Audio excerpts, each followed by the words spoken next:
and therefore you don't need to even debate it in your delegated legislation committee. But Honorable Speaker, and we are in the process of doing a bill which will be coming here to actually define public participation in line with that Supreme Court ruling. Honorable Speaker, I rise to support this motion for the partial divestiture of Safaricom, of the government of Kenya in Safaricom PLC. Honorable Speaker, I've sat here since this debate began, and I've listened to many members and the issues they have raised. And top among those issues is a question of share valuation. Honorable Speaker, I have listened to, including the last speaker, the Honorable Nyoro. They say they are not settled on share valuation, but none of these people who have spoken have given us an alternative method of valuing the Safaricom share that gives us a different price, Honorable Speaker. I've heard many of them say, oh, you single-sourced KCB as a transaction advisor. I don't know who told them it was single-sourced, because the report does not say that. And what we are debating here is this report.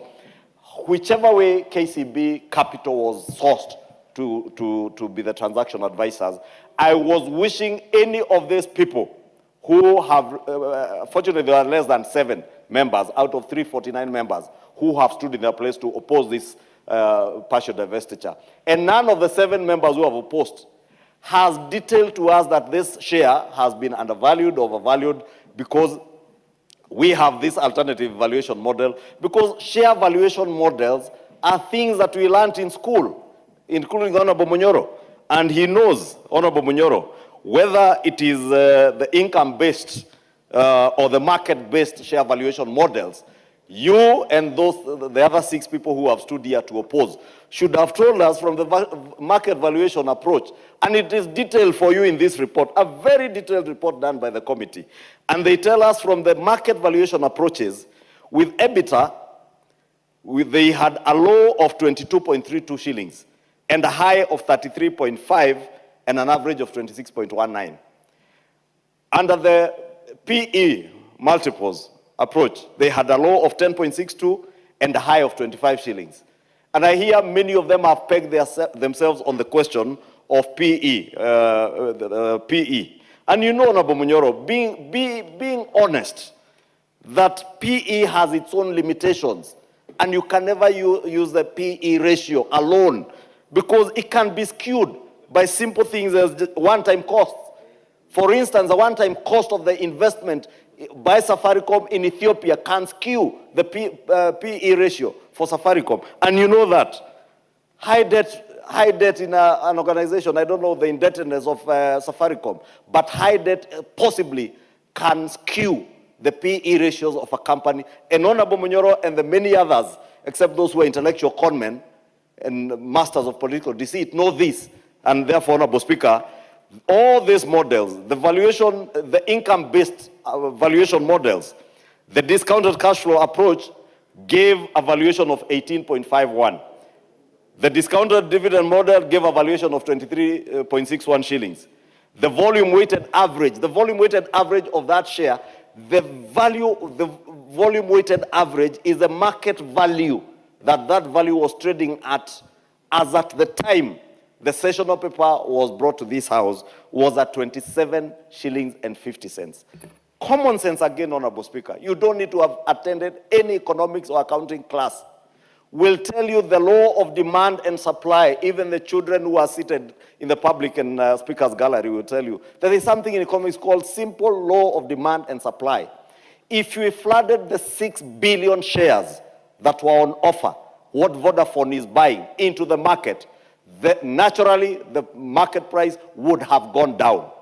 Why, again, Honorable Speaker, the other thing I've had members raise is why Vodacom? Why didn't you go for other suitors? There was Airtel, there was Telcom. Why Vodafone? They are a proven partner with Safaricom. They are already in the company. And I had somebody say, oh, this is insider trading. And I dared, Honorable Speaker, ask that member who was speaking about insider trading. Insider trading is when you sit as a chair of a committee in this house. For instance, Kimani Kuria as chair of finance. Or if you sit as a chair of the Budget and Appropriations Committee, and you use information that has come under your purview as a public officer to use that information to go to the market and buy shares and make a huge profit. That is what some of us have done, Honorable Speaker, and I dare say, because the person who was saying, oh, because the CFO in Safaricom has been seconded to that company by Vodacom. This is insider trading. Insider trading is when you used your position as the chair of the Budget and Appropriations Committee to go and trade in shares of one energy company and make huge profits. That is what is insider trading. In law, it's called unjust enrichment.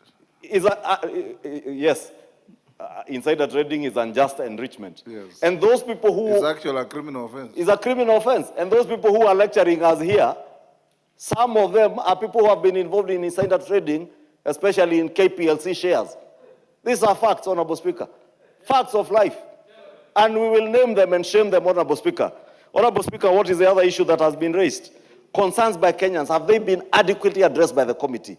They have all adequately been addressed. Whether it is a question of jobs by Kenyans, in the report it is adequately addressed. Whether it is a question of the shared prosperity business model that Honorable Nyoro was speaking about. The committee, Honorable Speaker, if Nyoro cared to just read part 4, that preservation of the existing business model with Safaricom PLC dealers, agents, and other business partners, that the Cabinet Treasury CS shall ensure within 10 years of the divestiture, there shall be no material change to the current shared prosperity business model in Safaricom PLC. That caters for our agents, that caters for dealers, distributors who work with Safaricom, and that is catered for. This is why, Honorable Speaker, this additional resolution. This is why, Honorable Speaker, these additional resolutions were even published in the order paper because they are conditions precedent to the approval. And if the CS National Treasury, Honorable Nyoro, does not ensure this happens, we as members of Parliament oversighting the National Treasury, we will be here to answer to us, Honorable Speaker. Honorable Speaker, the other issue that was raised was by Honorable Anderto today was dividends guaranteed. Honorable Speaker, if only Honorable Anderto had cared to read page 33 on dividends that are being paid in advance, that question has been answered. If you only care to read the resolutions of what we are passing, again, the effective date of 1st April, there is a reason behind dividends for this year. But we're also getting an additional 40 billion shillings in advance dividends. These dividends, Honorable Nyoro, because you are an accountant and I'm addressing you because you are an honest gentleman, that the National Treasury noted that GOK is receiving 40 billion today and repaying 55 billion in 6 years. That implies this is a funding of at 5.6%. If I borrow from the words of Honorable Junet, surely, where are you going to get 40 billion shillings at 5.6% today, other than in a deal like this? Honorable Speaker, allow me to say this in conclusion. These people that you see oppose this divestiture in the House and outside are pained. And they are pained by only one thing. Only one thing, Honorable Speaker. That if this divestiture succeeds, we get the 240 billion shillings, just like the IPO in Kenya Pipeline succeeded, with 106 billion plus into the National Infrastructure Fund. These people will have nothing else to tell the people of Kenya. The political deceit, the intellectual conmanship that some of you have engaged in the recent past is coming to an end very soon. The end is nigh. I want to beg that we support this partial divestiture because it is good for Kenya, it is good for our economy. Honorable Kaluma can inform me, he's very well schooled. Yeah, thank you, Speaker.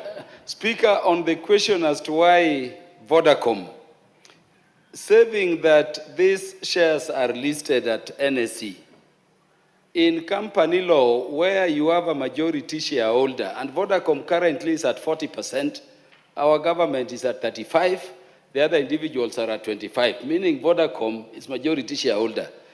If these were not listed shares, Vodacom ordinarily under the Companies Act is required to be given preference in their sale by any internal shareholder. In preferential and preemptive, they may even have preemptive rights to buy these shares. But Honorable Speaker, let me conclude by just adding to what Honorable Kaluma said.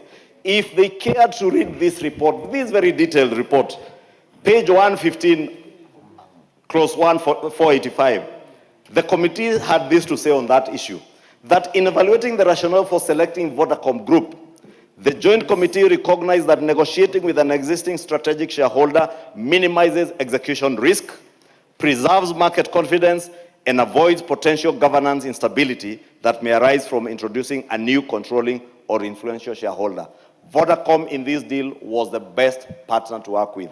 I beg to submit and support this divestiture and ask all of us when the time comes, let us approve it with no reservations. Honorable members, I have been requested by the mover of the motion, the Honorable Kimani, that he has rushed to a very urgent appointment, and he requests that we stay the matter for reply. And that being the case, and you're going on recess today, Majority Leader will place the matter before the House Business Committee on the 1st of April, when we resume. Are we resuming on 31st or 1st? On 31st of this month. Then we will allocate him time to reply. He also indicated that he has received a lot of complex contributions, and he wants to respond to as many of them as he possibly can. I've acceded to that. Next order.